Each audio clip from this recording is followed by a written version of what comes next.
96% of channels never reach 1,000 subscribers. That is not a guess. It is the exact figure extracted from YouTube's own public transparency reports. The difference between the 4% that cross the line and the rest is not charisma, luck, or a $5,000 lens. It is a four-phase feedback loop that almost no one outside YouTube's analytics team talks about openly. Today, that loop is unpacked, metric by metric, so you can decide whether to keep guessing or start engineering growth. Phase 0 is invisible. A video goes live. The first 48 hours deliver three-figure impressions, and the creator assumes the algorithm is deaf. In reality, the system is measuring microsignals, the speed at which a clicked viewer reaches the 30-second mark, the percentage who stay past the first quartile, and how many open a second video from the same channel within the same session. If those numbers sit below the channel size benchmark, the clip is parked in the latent bucket. Views flatline, but data accrues. Creators who interpret the stall as failure quit here.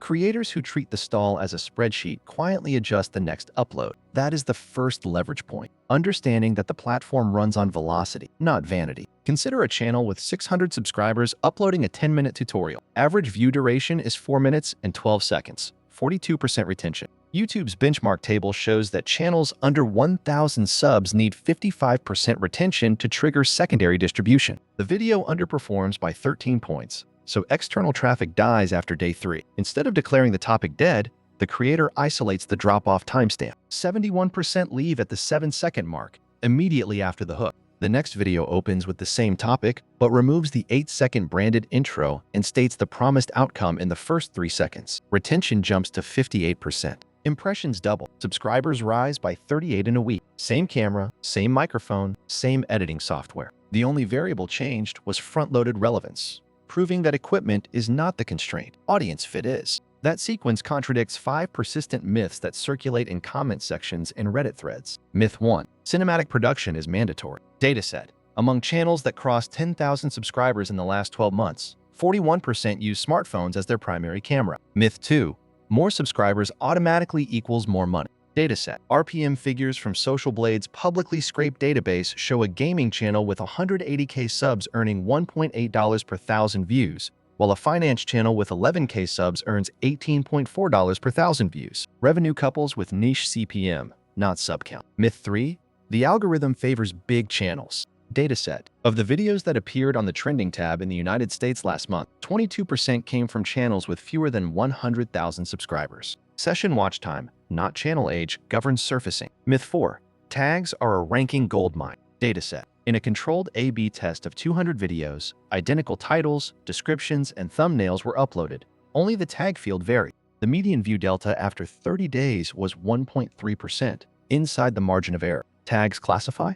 They do not boost. Myth 5. Longer videos always win. Dataset. Shorts now average 2.5 billion daily views, and the median long-form video that outperforms its channel average is exactly 8 minutes and 37 seconds long, proving retention percentage outweighs raw duration. Once the myths are stripped away, 3 levers remain that move the needle regardless of channel size. Lever 1 is topic audience fit, quantified by dividing monthly search volume by the number of competing videos under 100,000 views. A ratio above 0.7 indicates an open lane. Lever 2 is first 30 seconds retention, measured by the percentage of viewers still watching at the 30-second mark. Channels that push this metric above 65% on 3 consecutive uploads see impressions rise by a median factor of 2.9. Lever 3 is upload cadence consistency, defined as the standard deviation of days between public videos. A deviation under 2 days correlates with twice as fast subscriber growth compared to channels with deviation above 7 days. These levers are mechanical. They do not require talent, only procedure.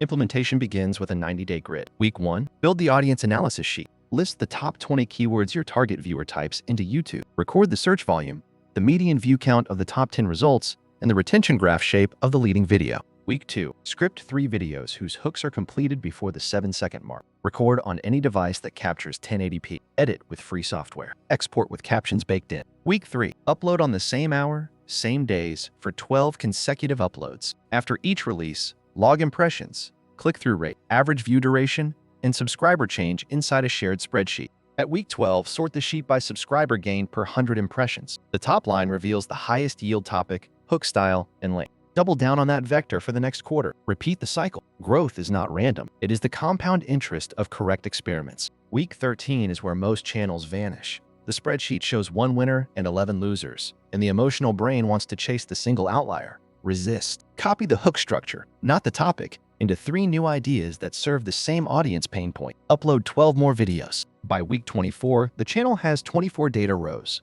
enough for a pivot table. Sort by click-through rate above 7% and retention above 55%. The intersection set is the content genome that the channel should replicate for the next 100 uploads. This is not creativity. It is statistical replication with controlled mutation. The second 90-day block introduces incremental upgrades. Audio is addressed first. A $30 lavalier microphone cuts average drop-off by 4% because viewers no longer tolerate hiss. Lighting is second. A $19 softbox from a thrift store lifts the click-through rate by 6% on face camera videos due to sharper thumbnail frames. Editing pace is third, cutting every 6 seconds instead of every 10 lifts retention by 9% among viewers under 24 years old. Each upgrade is applied to a single A/B test video. If the metric gain is inside 1 standard deviation of the prior 10 videos, the upgrade is reverted. Only improvements that survive the statistical filter become permanent. Gear acquisition syndrome dies here. Monetization enters once the channel crosses 4,000 watch hours and 1,000 subscribers. But the revenue playbook is inverted. Most creators turn on every ad format and wonder why audience retention tanks. The data show that mid-roll ads placed inside videos shorter than 8 minutes cause a 12% drop in average view duration.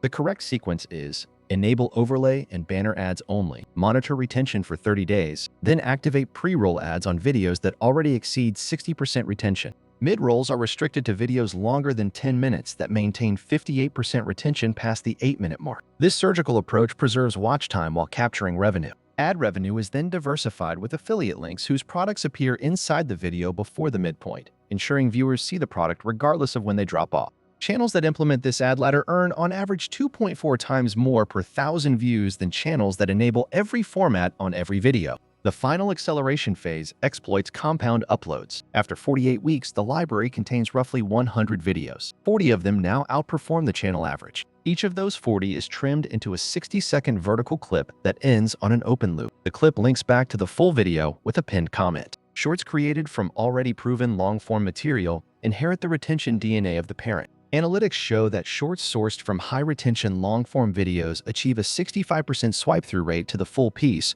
triple the rate of random shorts. The channel now grows on 2 axes: new experiments for future compounding and recycled fragments that act as perpetual funnels. Growth becomes self-pruning. By week 52, the typical channel executing this loop sits between 6,000 and 12,000 subscribers, owns 300-plus videos, and receives more impressions from suggested feeds than from browse. The creator has spent $800 in gear, $0 in ads, and approximately 1 hour per day. More importantly, the system is now autonomous. Each new video is another iteration, another row in the sheet, another brick in the algorithmic bridge. The creators who stay faithful to the loop graduate into the top 4%. The rest restart from 0, still blaming luck, still waiting to go viral.